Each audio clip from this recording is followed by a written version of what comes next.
like Flynn. Hello, music lovers, and welcome to the Woodshed. This week we have my dear friend, Greg Koch, the man Squatch himself, proudly endorsing bubbly sodas this morning. They're delicious. Am I right or am I right? Hey, I back it, dude. I back it 10,000%. Greg, thanks for joining us here. This has been a little adventure that I've been doing to pass the time with the C virus, C word thing going around, and I thought, you know, I'm not getting to hang out with my buddies, so I need to get my buddies in the Woodshed. So I'm glad you can dig it. Are you in the infamous orange room right now? I am indeed, and there has been a great deal of adjustment going on as we've been going on in the COVID hideaway, shall we say. And we've done all kinds of different experimenting. Dylan's got computer stuff in here. He built a new, Dylan is my son, by the way, of course, and he's got a new table in here with studio stuff, and then we brought a keyboard in here, and I had to take the doors off, and you know, we're trying to work it out as we're because you know, as you just said, no one's gigging. What are you gonna do? So I'm doing 4 live feeds a week. I too am started to do some interview type of things. Of course, we just did a glorious interview with your fine self for the Wildwood channel. For those of you who haven't seen it, you should check it out because that was great. That was super fun, and a lot of times those types of hangs they can be a little premeditated, but that was just like, hey, let's just sit down and just go, and that was super fun, and honestly, that little hang was the inspiration for like bringing players in on the Woodshed. Excellent. So, yeah, man, so if you haven't seen that, jump over and check that out. Right. So with that said, we've been talking to Tom Quell. I asked him a great question, which is, what is fusion? You know, that's a great guy to ask.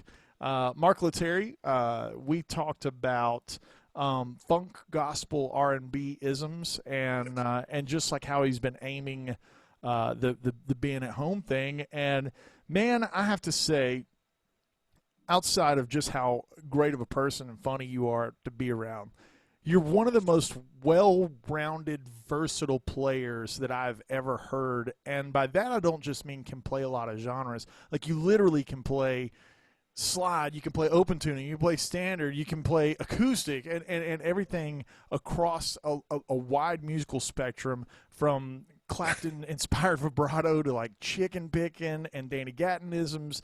Man, on your musical journey, right, I think of music like a mountain, and we're all on the same mountain, just at different points, right? Yes. Like, when you were first getting into music and guitar, and then you made the transition to, I guess, full-time guy. You're like, I'm not going to get a grown-up job. I'm going to be a guitar player, right? Right. In that time frame, I'm fascinated at everyone's musical diets. Right. Because they shift really hard at that time. It's like you have the fan that innately wants to get into music, right? And it's like, whatever that may be, Eddie Van Halen or whatever, you're like, I got to learn how to do that. And then you work on it, and then you know, we as guitar players love to get caught up in chops and things like that. And then all of a sudden things shift when you become a professional player. And then as you get more seasoned, you end up liking things that you didn't like earlier on, right? Man, will you just take a second and talk to the fellow Woodshedesmen about your journey from all of those different points, because I really don't know many people that are as versatile as you. I mean, it's a rarity. Like, there's only like so many Guthrie Govins and Greg Koch in the world that can literally walk into any gig and play, you know? Oh, so there's quite a few gigs I would be in trouble. But be that as it may, I appreciate the kind words. You know, it's weird. I mean, I was the youngest of 7 kids, and you know, my dad was a lawyer, and all the other siblings were, shall we say, more serious-minded in terms of conventional livelihoods and so on and so forth. So I, being a musician and knowing pretty early on, like, you know, junior high, I bit the bug. I got the bug bit me, or whatever you want to say. And I realized that there was literally nothing else I wanted to do, much to the chagrin of my parental units and teachers, etc. but my dad was always like, yeah, that's fine. But if you don't want to end up working in a car wash, not that there's anything wrong with that.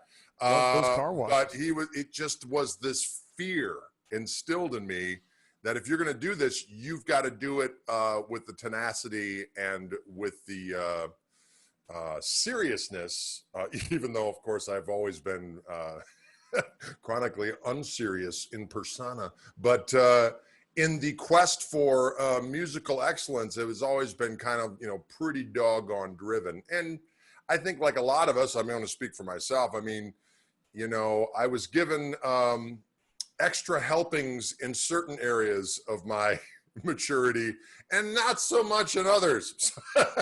So I had the ability to, I have a really good memory and I could pick up stuff real fast. And I've always been of the mind of, like, for instance, these different styles that I would get into. I never was into like learning solos verbatim. As a matter of fact, I don't think there's any solos that I can do exactly. You know what I mean? For like, every beat just right and so on and so forth. I was more interested in kind of getting into the head. I want to hit that point real quick because when people ask about like versatility, a lot of times guys get in that mind space. They've got to learn it note for note. Ironically, for you not to be able to quote a Clapton solo note for note, you've got one of the best Clapton impersonations, right, that I've heard. And what is it that you dial into when you're trying to get the vibe of somebody? You also do a great Duane Allman. Like, so it's like, what is it that when your ears are turned on, even then and even now, outside of the work ethic, I think that's really important too. You said you have to work at it and go at it with tenacity, like someone who's going to be a cardiovascular surgeon or something. Right. You have to go in and commit. It's not just something you do for fun. That transition. With that said, let's take that as a given. With that said, what is it that your ears zone into when you're like, I love that sound, and you're able to replicate the sound without replicating the note for note solo, right? Without regurgitating a transcription. And I think that's even more incredible. A lot of times when I've seen you gig, you'll be playing something that is not a Duane Allman Brothers style tune, and yet you solo as if Duane was soloing over. It's like you can do this across multiple genres, right? So like, what is it that your ears dig into that you try to get to your hands? Well, I guess early on, I realized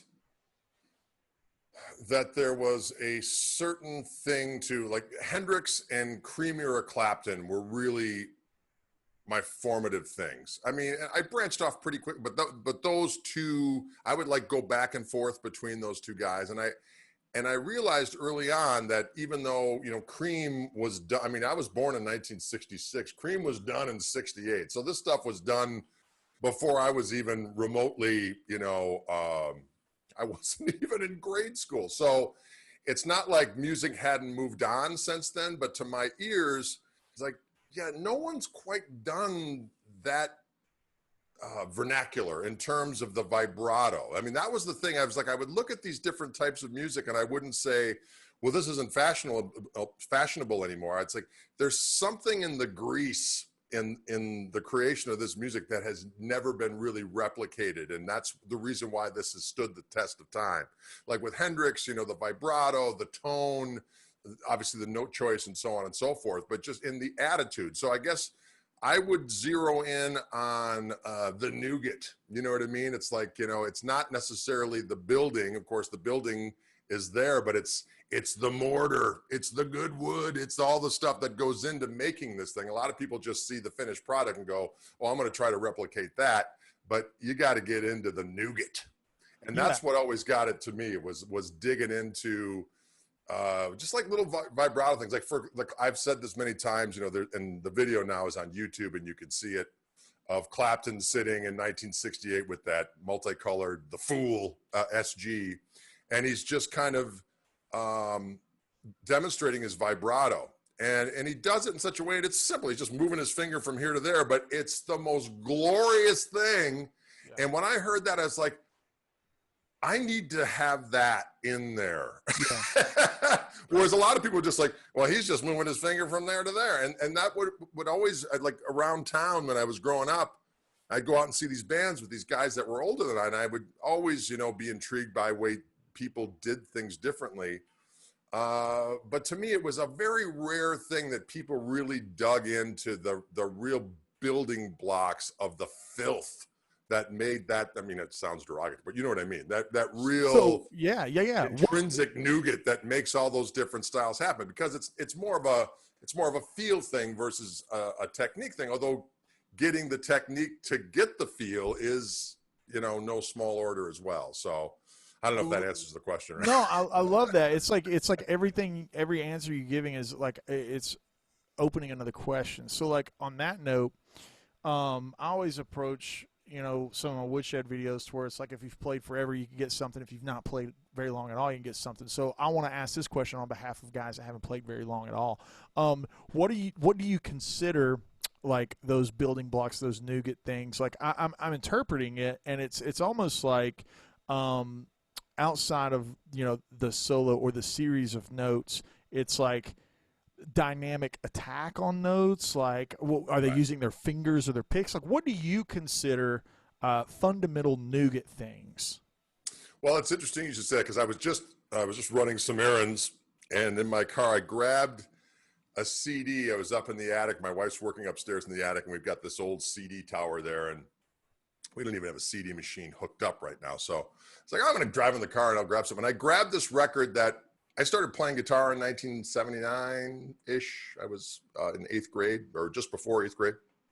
So a record came out called Just One Night, and it was this Clapton double live record with Albert Lee on it. That's how I found out about Albert Lee. That was my whole foray into that. But Clapton's playing on that record was so interesting because prior to, the whole 70s experience after Derek and the Dominoes, Clapton was more of kind of this laid back, kind of J.J. Cale, pseudo cowboy-esque, not really adventurous on the guitar at all. And then this record came out, and he's like, wait a minute, y'all, I'm still in it. Yeah. But what's interesting is that he was playing with more of a clean Strat tone on that, number 2 position on a Strat, presumably because Dire Straits had come out, and he's like, hey, I'm a Strat guy, and boy, that Mark Knopfler's doing some cool stuff. I think I'll play more with a cleanish tone. And to me, those two things of Knopfler and Clapton, it was like on that particular record, he's popping strings, he's doing little pinch harmonic stuff. And as I'm listening to it, and like literally changing some technique stuff, fundamental. Exactly. Stuff. Yeah. And then of course the whole Mark Knopfler thing, just the sound of a clean Strat with fingers, and kind of raking the thumb across the strings and then popping up with the first finger and all that kind of stuff. Those are the kind of things that spoke to me. And then of course you go into Albert King or Albert Collins or B.B. King or all that kind of, and certainly Hendrix and all the different things he would do when he was playing clean versus when he was playing with fuzz and whammy bar or without whammy bar.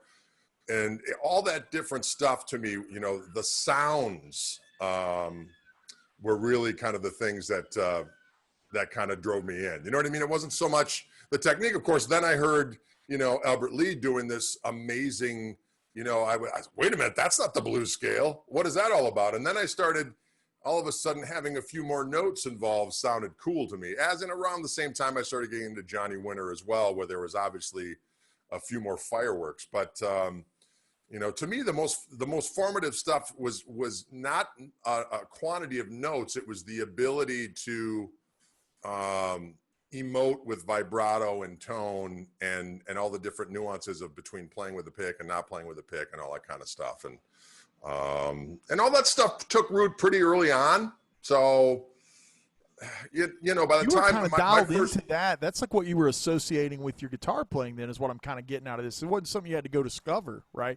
So it's interesting because, I've got some students, and one student in particular is like, doesn't experiment with his controls at all. It might as well just be one pickup wide open all over. Right. And like, you're a guy that's like constantly manipulating the guitar as if this is the effect itself, and like, here's the effect itself, and I find that inspiring to watch guys like you do that thing.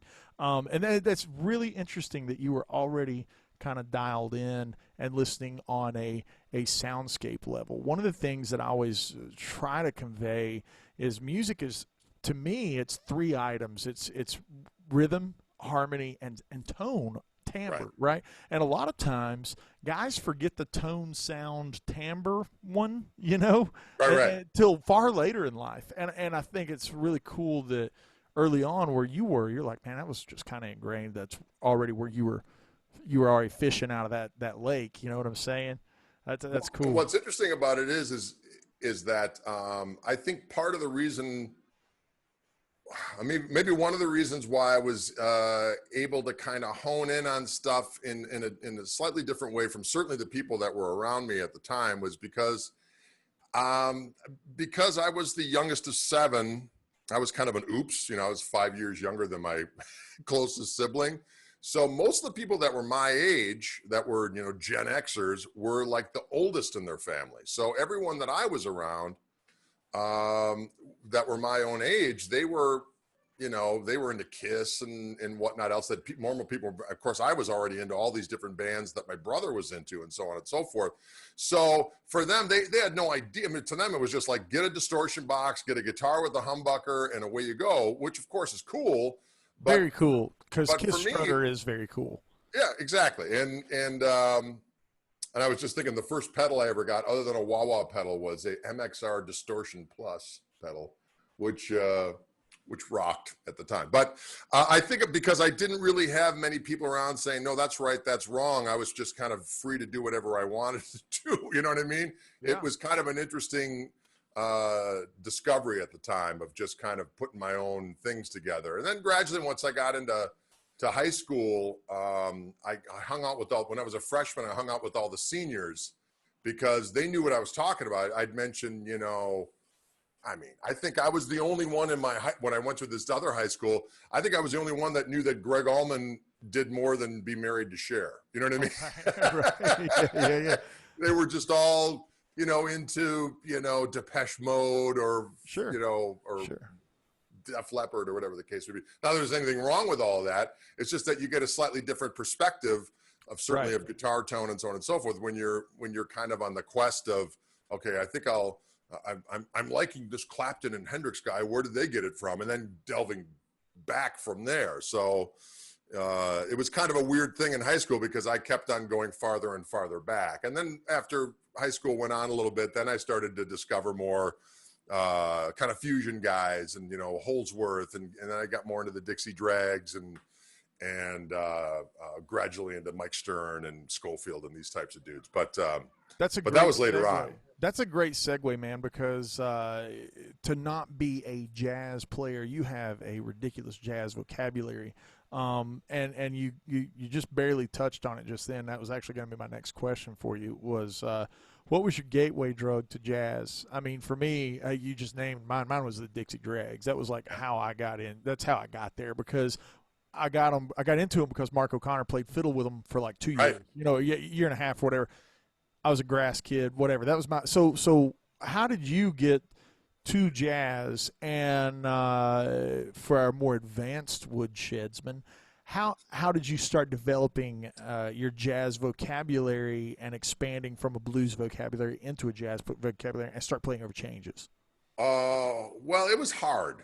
I'm not going to lie. It was, and I've talked about this with a number of folks that, when you're a blues rock player, you can hear those 3 or 4 chords really well. And then all of a sudden you especially when you're really focused on tone and, more kind of getting the most out of the guitar with, as I said before, different plucking things and, you're more concentrated in that world. Sometimes playing over changes is it's like a totally different thing, right? So even a tune like Little Wing requires some substantial rewiring. I always joke about the fact that Stevie Ray was obviously, and this is no disrespect because I'm sure if he was here right now, he would admit it.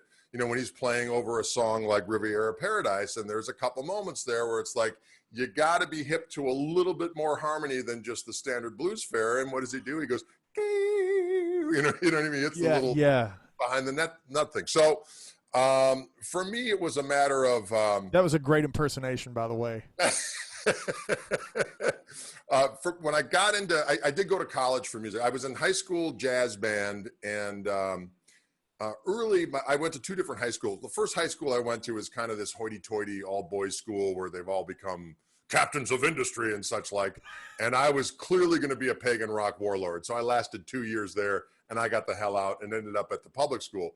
And the jazz teacher at the first school was really kind of a condescending, all rockers are idiots. That doesn't sound like a jazz perspective at all. Right? But what's different was once I got to the second school, the other guy was a complete sweetheart. It was like, oh, this is great. Why don't you check out this? Was totally accepting.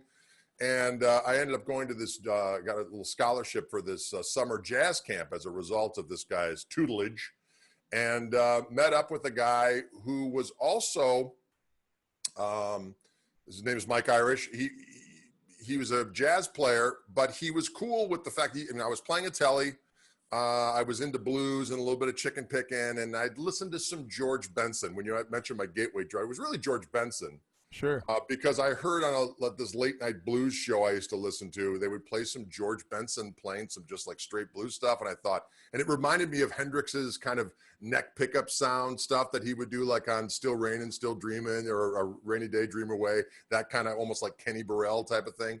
Yeah. And that totally whet my appetite. And I wanted to I knew a little, I could kind of affect that over a 12-bar blues. So this guy saw me play and was totally cool. Didn't say, no, you need to ditch that, get an ES-175 with flat wound strings and get a polytone amp and join the real world. He was like, hey, you know what? This is cool. You're into this blues stuff. I'm really into that, your vibrato and stuff. He goes, you should check out some of these guys that have taken their blues foundation and expanded it. So that was the first time I heard Larry Carlton and Robin Ford. The first time I ever heard their names, right? Right. And when I got back from that jazz camp, which was early in the summer of my junior year and after my junior year in high school, I was working at a summer job. My dad set me up at this factory. It was at a plastics factory. So I probably was exposed to God knows what, which probably explains a lot. Yeah. Thanks, Dad. Anyways, but I saved up a bunch of cash and I bought a blonde .neck ES-335 reissue. And then I really started to try to figure out how to play more jazz tunes, but it was hard at first because I didn't like major seventh chords. You know what I mean? It's like all the standards with major seventh chords. I'm like, it sounds too Care Bear. I need filth. You know what I mean? So I was always attracted to tunes that were more kind of blues oriented or soul jazz oriented. So it makes sense why you latched on to George Benson. Me being a Brent Mason worshiper, he was my gateway drug to George Benson. And the thing that struck me was very similar. George is easily the sassiest, aggressive jazz guitarist. Oh, yeah. Like there's plenty of times where he's like rock guy playing jazz changes. You know what I mean? He's not afraid of the fire and brimstone, which it's funny that we both have that same kind of, that's what we heard, and got into. And from there, when you started like incorporating that work and those jazz standards that you started like milling out on and whittling away at, you said you didn't like major sevens. I always thought they sounded like elevator music. You know what I mean? Right. And so finally, as like all the tunes that I ended up working the most on were like so what more, what I mean, like tunes exactly. that like a little darker and a little greasier. And now I'm not 18 anymore, and the major sevens are cool. It's like, yeah, man. Exactly. Now it's like, oh, cool. Smooth it out, baby. Hey, the funny thing about Instagram is just loaded down with major sevens these days. The neo soul thing is like all the smooth, all the major sevens, all the like elevatory kind of tones, in that kind of scene. The kids dig it. The kids do dig it, man. Nothing wrong with it. When you started really, how do I word this? This is a tricky question because I want to ask everybody this, and it's like nobody really knows the answer because I don't know the answer when I ask myself. When was it when you felt comfortable being on stage in your own skin of Greg Koch and not trying to do the quote unquote, man, I'm going to do the Dwayne lick here. I'm going to do, like, your playing never comes across like you're notating your influences. And I remember those moments where I was on stage and I remember feeling like I was just trying to do as good as my influences. And now I feel like when I'm on stage, I'm comfortable being Andy. You know what I mean? Right, sure. What moments do you recall of those transitions? It could even be just some first gigs or tours where you're like, I feel like my voice started really becoming Greg at these moments. And how was there anything that instigated it, you know? That's a good question. I mean, I think it's been kind of an incremental thing. I mean, I always wanted to have my own band per se, and there was kind of a pretty instrumental experience in my, no pun intended, experience in my guitarhood was prior to Stevie Ray Vaughan. I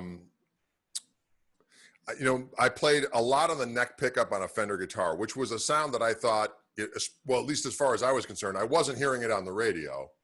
I was only hearing it on my old blues records, and certainly I wasn't hearing it around in my neighborhood. You know what I mean? So I thought, I was like, man, this is my voice, this kind of clean neck pickup thing, blues with the bends like Albert King and all that kind of stuff. And then when I go for the jugular, I go to that back pickup and let it scream and so on and so forth.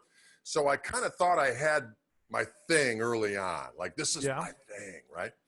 And then all of a sudden one day I'm listening to this new Bowie record and I'm hearing someone do Albert King licks. I'm like, who is this son of a bitch doing my lick? You know, who's got here my I am. shtick? I'm an ignorant Who's little, got my shtick? yeah, I'm this ignorant little, punk in, suburbs of Milwaukee thinking he's got I'm the only one listening to Albert King, apparently. No. And so all of a sudden I hear this and I'm like, what is that? And I remember looking in the magazines, like, who is this guy? And I see this picture of Nile Rodgers with a Strat and produced the David Bowie record. I said, well, that's got to be the guy, right? So I started reading more. It's like, no, it was this Stevie Ray Vaughan. I didn't know anybody named Vaughn. Yeah. So I thought it was Vaughan. Why? Because I was a little dim-witted. So I remember hearing that this guy had his own record. Which record would it have been? Texas Flood at that point? Texas Flood. So I remember going into the big box store around here was 1812 Overture. And I went in and I went up to the person at the front. I'm looking for this record by this new guy named Stevie Ray Vaughan. And they're like, oh, it's right over here. They had 2 copies of the record. And I got that record and I went over to my buddy's house and we listened to that thing and we had a couple of beers and my brain exploded because literally everything that I thought I was going to cherry pick and put into this little stew, Stevie Ray had already done and had done in the best way possible known to man, right? And so I'm listening to that going, that's really cool, but now what the hell am I going to do? So it was that summer that I bought the 335. I was like, the Fender game has been won. Not that it's a game, but when you're a teenager. No. I love that. I love that. It's like the Stevie Ray Vaughan guy just kind of put the flag down. Yeah, I guess that's been done. Yeah. And so I got the 335, and for the longest time, like the neck pickup on a 335 was my voice, and I'd get this big ass, thick ass tone and kind of do all the things that I did. I mean, I'd do my chicken pick and it would be in the middle position. Yeah. The humbuckers clean, which sounds great. And back pickup is the back pickup when you're ready to rock like a pagan warlord. So that was kind of when I first thought I had, I was getting into my thing, right? I'd kind of voiced my thing. And when I would do tunes, I would try to rework them. And of course I never did solos verbatim as we discussed earlier. So I would always, there'd be plenty of improvisation, but I would always do different things with it. But it just kind of gradually went from there. Then there was like, no, I really want some of those Strat sounds. A lot of my favorite players early on, obviously, were Strat players from Cream or from Derek and the Dominoes, Clapton to Mark Knopfler, and certainly Hendrix, Jeff Beck, et al. So, and then Stevie Ray Vaughan. And so I decided to kind of wean myself. And there was always a telly along the way. I was about to say, now you've come full circle with the signature Greg Koch weapon of choice. Yes, there's always been a telly in the arsenal. But it was interesting because the telly thing early on wasn't because I wanted a Tele, it was because it was the Fender guitar that was available to me, right? So I bought my guitar teacher at the time when I was, I don't know, 15 years old, was selling I think it was like a 68 blonde Telecaster, and I had some money saved, and then I was like bugged the hell out of my dad, like, please.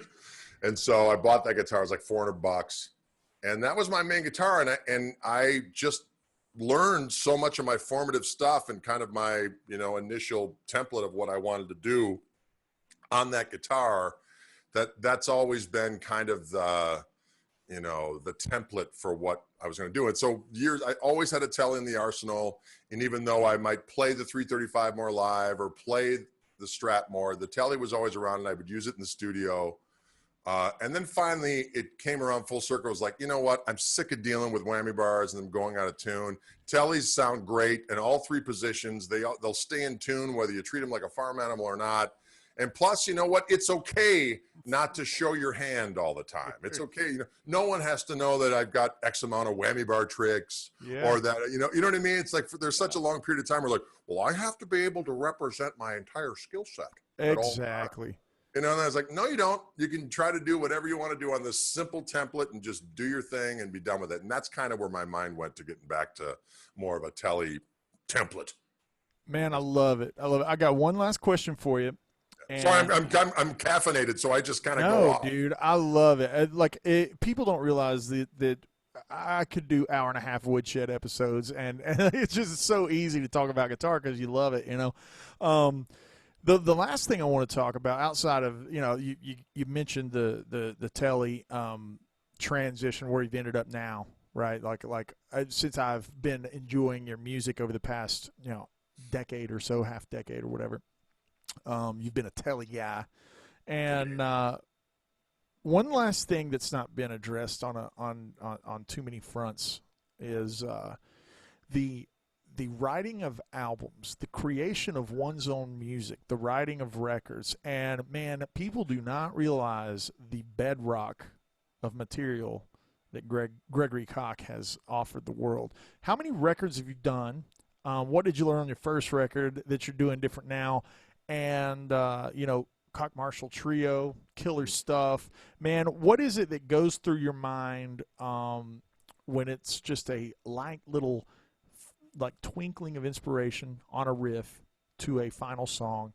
How does that song fit into an album? A second. Hey, Isla, can you turn that down? I'm hearing like farm animal sounds in the background there. Love those farm animals.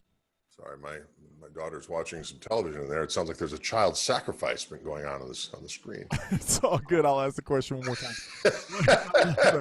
Well, that's an interesting question because I think I'm going to leave that in. If that's all right with you, the farm animal sacrifice. That's fine. We're going to leave it in. So, how do you get from inspirational riff to the song, and then how does that song earn its keep on an album?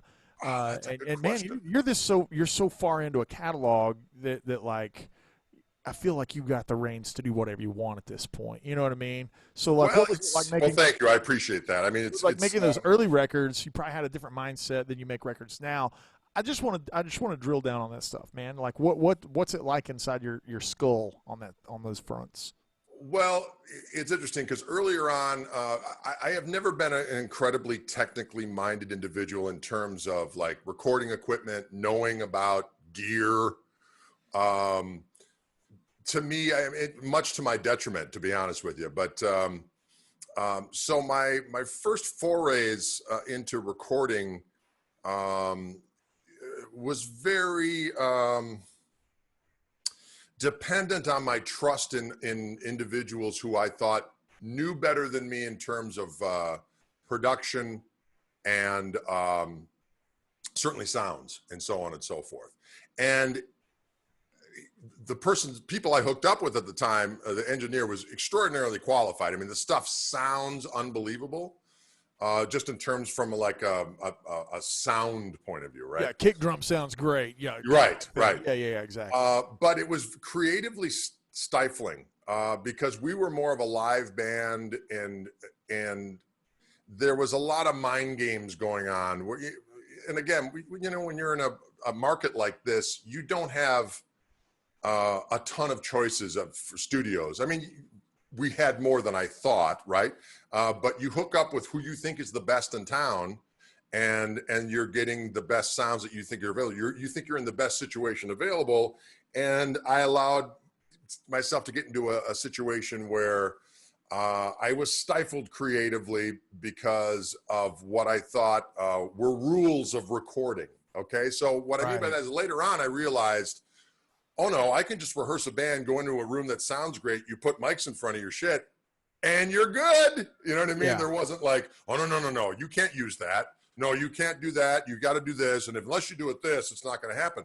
Because that's where my mind was at for such a long time. So, but song wise, from the tune point of view, you know, I always tried to.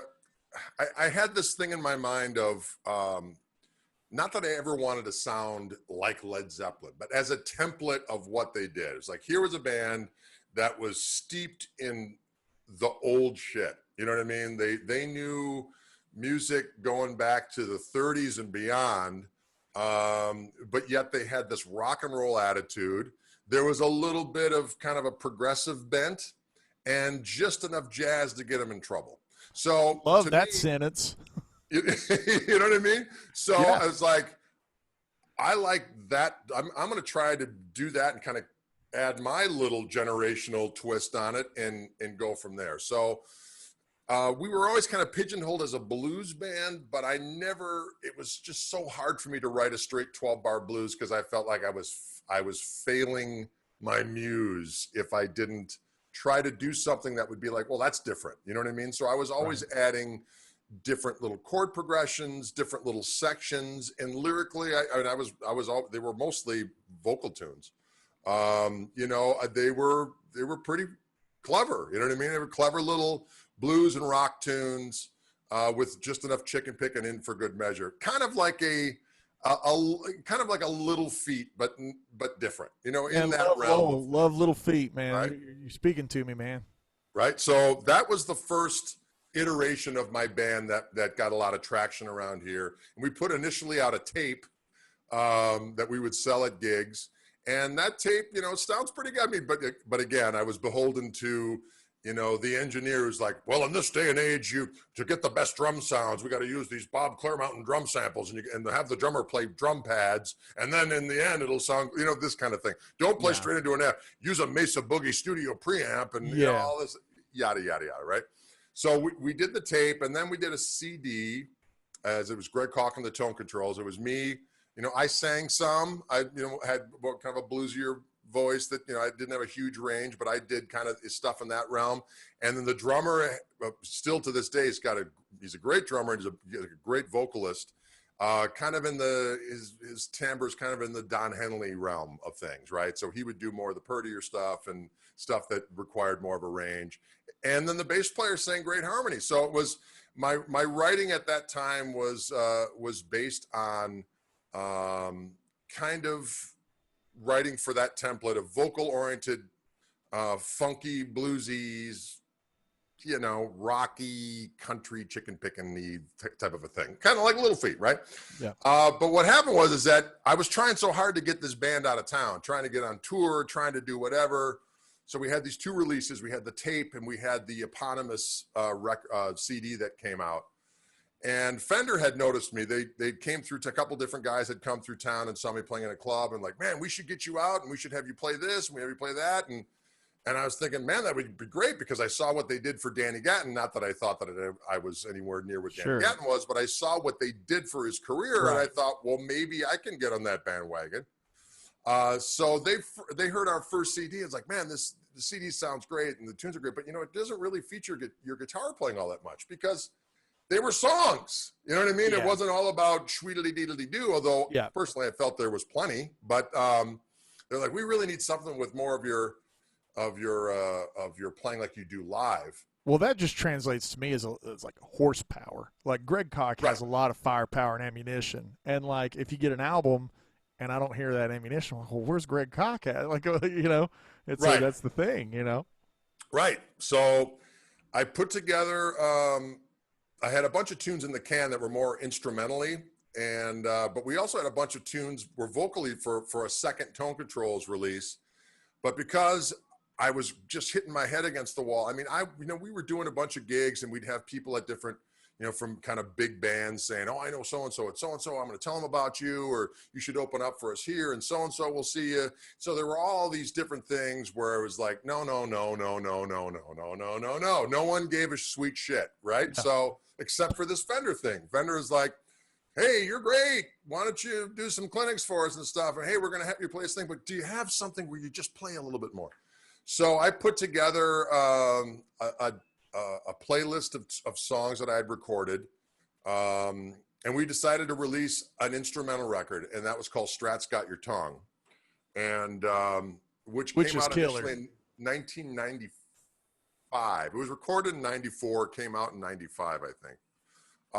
And that proceeded to get the attention of all the guitar players. But what was interesting, and it fueled my whole Fender thing, but from kind of an artist point of view, it made things more difficult, because now it's like, what are you, an instrumental band? Well, we don't hire instrumental band. You know what I mean? So that's always been kind of the wrestling match since then. There was this instrumental aspect of what I did.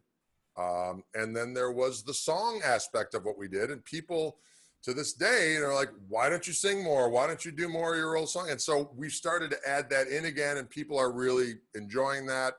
But most importantly, I'm enjoying it again, because there was a long time where I wasn't, and it was just easier for me to just play. And so nowadays, I'll have like a bunch of tunes, and it's been different. Sometimes Where do they start? Where do the tunes start? Sometimes it's a lyric. Sometimes I will write down a lyric and come up with the song secondarily. Like, you read the lyric and you're like, what chord does this make me think of? What groove does it make me think of? I mean, sometimes those simple sentences like that are things that guys that are getting into songwriting need to hear, because sometimes it is that simple. It's like, here's the lyric. What does it make you think of? And writing is scary. Like, if you've never written before, you feel like you're getting a tattoo with every single song you write. And the way to get over that is write 500 songs. Then you don't care if the next one's good or not. You're going to write 500 more. But I love I love that angle of just jotting down a lyric and then internalizing what's the time signature to this lyric. Sometimes it starts there. Most of the time it's a riff. I'll come up with a riff, and I'll come up with. I usually think of tune. Sometimes they're like through composed thing where it'll be like the entire form, and it will repeat like 4 times. You know what I mean? Yeah. Other times it's like a classic A B, A B form. You know what I mean? Yeah. So it mixes up quite a bit. And sometimes, I know it's going to be an instrumental. Sometimes it starts, and then I went through this songwriting phase with a buddy of mine who I was not feeling comfortable writing lyrics at the time, and I just wanted to have somebody else do it who I knew was a really good lyricist. So I would just come up with little demos like every day for like, this went on for like 3 months, and we wrote 70 songs this way. I would literally come up with a riff and a melody, and I would record it on GarageBand, a lot of times in hotel rooms, beating on desks for unplugged electric guitar, and I would layer stuff. Yeah. And I would send this guy MP3s, and then like overnight, it would come back, and he will have added like bass and maybe a little drum machine and a song done. And we did that. We got like 70 tunes, and we released a couple albums worth, but I've got a bunch of those still in dry dock that need to be heard. So it kind of varies. And nowadays I've been writing a bunch of tunes where I might write the lyric and the music at the same time. Yeah. Been having fun doing that. That comes with experience, right? That tends to become easier once you've navigated those waters and you get to that point. Exactly. Now, I don't know many musicians that can just, now there are great ones for sure, but I just don't know personally that many that started writing and it was music and lyrics full force, no problem. Right. I mean? Yeah. But to your point about, it's better to write a bunch of songs than pick and choose of what you got. But so many times over the years when I've been doing stuff, it's like, I've got 15 tunes done. which of these 15 are we doing? Oh, it looks like 12. You know what I mean? Yeah. So it's like you pretty much use them or lose them. Yeah, for sure, for sure. And I think that's the nature of maybe where we stand in the musical game versus someone who has like a publishing deal in Nashville, right? Right, Like right. that kind of writer is more on the poetry side and simple cowboy chords. Where like someone in our realm, you know, to write a song requires just more input. It requires more farming. You know what I mean? Because you got riffs, you got movement. So there's more. You're producing the tune essentially as you're going. Whereas, like for those that don't know, Woodshed's been viewers, a lot of Nashville publishing deal writers, very simple, barely kind of play guitar kind of guys. Right. They just use the cowboy chords. They rely on guys like session guy Brent Mason or whatever to like make that demo, you know, be awesome. Dude, thank you so much for this delightful. Oh, well, thank you. I'm a huge fan of your playing, and I enjoy your musicianship immensely, and I'm glad to see that everyone's finding out more about the mighty Andy Wood, as well they should. And I certainly hope we get to play some more together in the Dude, I'm so ready. For those that don't know, before the C word of doom, we had a nice little run that we were trying to shape up with a Cockwood kind of thing. And I hope it is. I'm saying right now, it's not going to go away. We just have to wait till we can get back out on the road and do stuff and play music for people. That's correct. I guess just a little housekeeping here. What channels outside of the obligatory Instagrams and social medias that are out there in the world? Where do you like to aim folks? Like to find more Greg Kochery? Well, certainly just my website, gregkoch.com, has got all the pertinent stuff. Any weird spelling? Is there Sasquatch in there anywhere? It's just straight up gregkoch.com. No, it's just GREGKOCH.com. I'm going to link that then. Cool. What's weird for me is that I haven't done as much stuff on my own YouTube channel as you'd think. Almost, the lion's share of my videos are on the Wildwood channel. Sure. And then, of course, all the different performance videos that are out there racking in the large numbers are on other, random people that come out to gigs and post stuff. So I have been adding more stuff to my own page. So now we got this Restream. Are you hip to Restream? It's this program that allows you to go on multiple platforms at the same time. Yeah. So when I go on Mondays and Fridays at 4 p.m. Central, I go live on Fishman's Facebook and YouTube and Twitch page, I think, and then my own, and it goes all out at the same time. So Greg Koch YouTube page, Greg Koch music page on Facebook, and so on and so forth. And then on Tuesdays and Thursdays we do it for Wildwood, and that's at 3 p.m. Central Time. Same thing, it goes out to all the different portals at the same time. So those are all on my YouTube page as well, and it's cool because it's usually just Dylan and I. My son and I playing, rocking out, and then talking trash, whatever comes to mind. And so it's been a lot of fun. So that's where I would aim into the website, but also they can go to the YouTube page or the Facebook page, and certainly Instagram. I try to, it's weird. I try to do different things as you do. I mean, everybody does. It's just the nature of the society, right? That's just where we just do little things here and there. And I'm in this thing now where I'll wake up in the morning before I go for my walk, and I'll turn the camera on and try not to play something horrible, and then leave. And leave immediately, not deal with it again.